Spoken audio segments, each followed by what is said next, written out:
Halo, perkenalkan nama saya Cornelius Kisnawibowo dari kelas 1B. Di sini saya akan menjelaskan materi tentang pewartaan apakah yang cocok untuk zaman digital dan model katekesi yang cocok untuk gereja di Indonesia saat ini. Yang pertama yaitu pewartaan yang cocok untuk zaman sekarang atau zaman digital. Dalam era digital yang serba cepat, cara gereja menyampaikan pewartaan harus menyesuaikan diri dengan kebiasaan dan budaya masyarakat yang semakin banyak menghabiskan waktu di ruang digital. Pewartaan yang dahulu dilakukan secara tatap muka dan melalui media cetak kini bisa ditransformasikan dengan memanfaatkan berbagai platform digital yang memungkinkan pesan Injil menjangkau khalayak yang lebih luas dan beragam. Media sosial sebagai alat pewartaan. Salah satu media yang paling berpengaruh di era digital ini adalah media sosial seperti Instagram, Facebook, Twitter, YouTube, hingga TikTok. Gereja dapat membuat konten yang sederhana namun bermakna, seperti kutipan kitab suci, video rangkuman singkat, kesaksian hidup, atau refleksi harian yang dapat diakses oleh semua kalangan. Penyampaian pesan harus dibuat dalam format yang sesuai dengan karakteristik setiap platform. Misalnya di TikTok. Video-video pendek yang relevan dan menarik akan lebih efektif dibanding dengan video dengan teks yang panjang. Yang kedua yaitu penggunaan video dan multimedia. Video adalah salah satu bentuk konten yang paling digemari di era digital ini, karena dapat menyampaikan pesan dengan cara visual dan emosional yang kuat. Gereja dapat membuat dokumenter singkat tentang pengajaran spiritual seseorang atau perjalanan spiritual seseorang, wawancara dengan tokoh agama, atau rekaman kegiatan-kegiatan keagamaan yang menarik. Seperti misa virtual atau doa bersama online. Ini memungkinkan jemaat yang tidak bisa hadir secara fisik untuk tetap terhubung dan merasa dilibatkan. Podcast dan blog untuk diskusi mendalam. Banyak orang saat ini mendengarkan podcast atau membaca blog di waktu luang mereka. Gereja dapat memanfaatkan format ini untuk menyampaikan renungan atau diskusi teologis secara mendalam. Misalnya, pastor atau katekis dapat membahas isu-isu kontemporer dari perspektif iman Katolik tentunya, seperti hubungan antara iman dan teknologi, etika dalam penggunaan media sosial, atau bagaimana menghidupi nilai-nilai Kristiani di tengah dunia yang semakin sekuler. Yang selanjutnya yaitu aplikasi dan platform e-learning. Gereja juga dapat mengembangkan aplikasi atau platform digital untuk belajar Alkitab atau katekese. Aplikasi ini bisa berisi renungan harian, pelajaran Alkitab interaktif, video pengajaran, hingga kuis dan permainan edukatif yang dirancang untuk membantu umat lebih memahami iman mereka. Dengan aplikasi ini, pendidikan iman bisa diakses kapan saja dan di mana saja, tanpa terbatas ruangan dan waktu. Selanjutnya yaitu platform online untuk dialog iman. Ruang diskusi digital juga penting bagi gereja untuk berinteraksi secara langsung dengan umat, terutama kaum muda, yang seringkali merasa lebih nyaman mengungkapkan pandangan atau pertanyaan mereka secara online.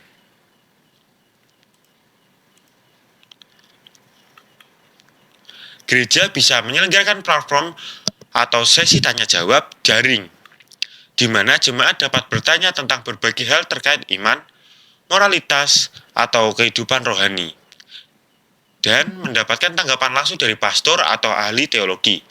Interaksi ini akan membuat gereja lebih responsif terhadap kebutuhan spiritual umat.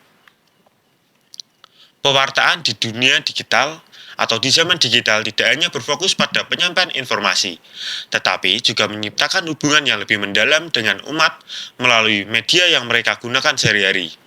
Ini menuntut kreativitas dan adaptasi tanpa menghilangkan inti dari pesan Injil itu sendiri.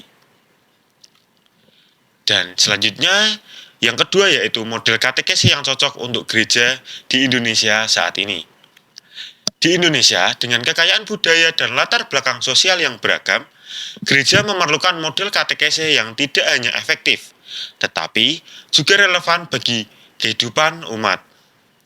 Katekese harus mampu mengintegrasikan iman dengan realitas sehari-hari, sehingga umat dapat mengalami iman mereka atau mendalami iman mereka secara lebih hidup dan bermakna. Untuk yang pertama yaitu katekese konstekstual. Salah satu pendekatan yang penting adalah katekese yang kontekstual, yakni menghubungkan ajaran iman dengan kondisi sosial, budaya, dan lingkungan setempat. Di Indonesia misalnya, isu-isu seperti kemiskinan, pluralisme, agama, dan keadilan sosial adalah masalah yang dihadapi oleh banyak umat. Gereja bisa mengaitkan ajaran-ajaran iman dengan tindakan konkret dalam memerangi ketidakadilan, menegakkan persaudaraan antar umat beragama, serta menjaga keutuhan ciptaan dalam konteks krisis lingkungan. Dengan demikian, ajaran gereja tidak hanya bersifat teoristis, tetapi juga menjadi pedoman hidup yang nyata dan relevan bagi umat. Selanjutnya yaitu katekese berbasis keluarga.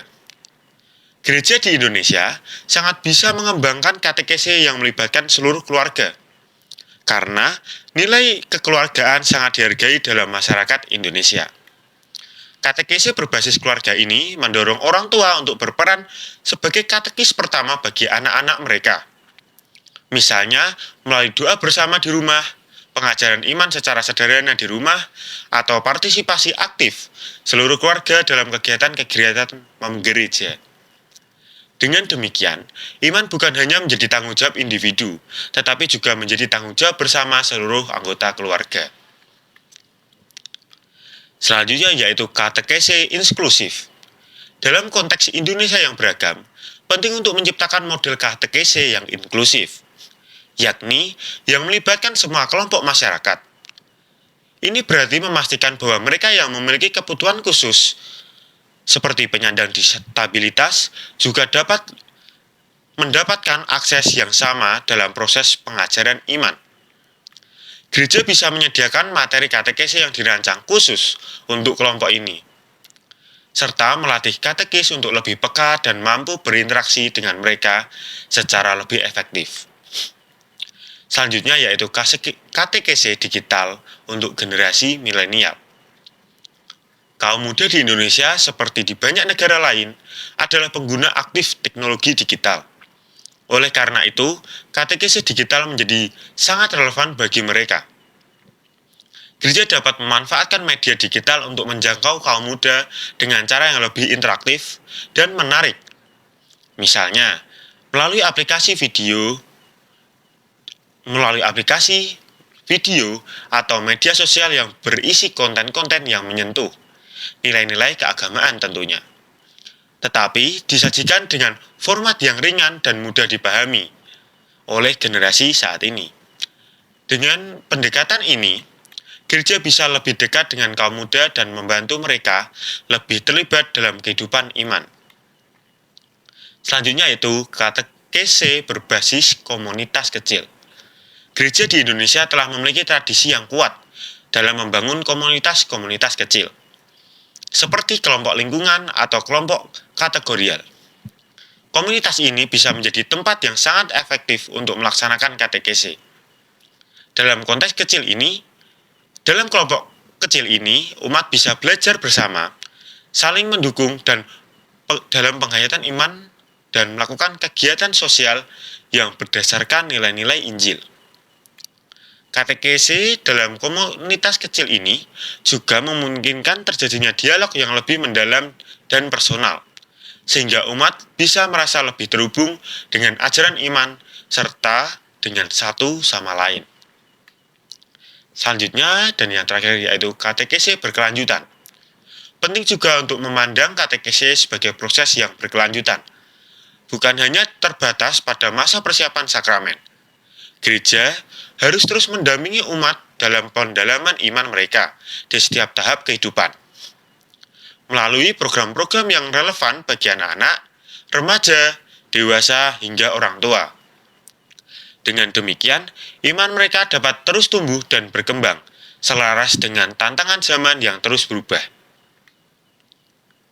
Jadi kesimpulannya, dengan model-model ini, Gereja Indonesia dapat memberikan katekesi yang lebih relevan dan mendalam, yang tidak hanya memperkuat iman umat, tetapi juga membantu mereka untuk menghidupi nilai-nilai Kristiani dalam kehidupan sehari-hari, di tengah masyarakat yang semakin kompleks ini. Demikianlah penjelasan materi dari saya tentang pewartaan yang cocok untuk zaman digital dan model katekesi yang cocok untuk gereja di Indonesia saat ini. Terima kasih, berkah dalam.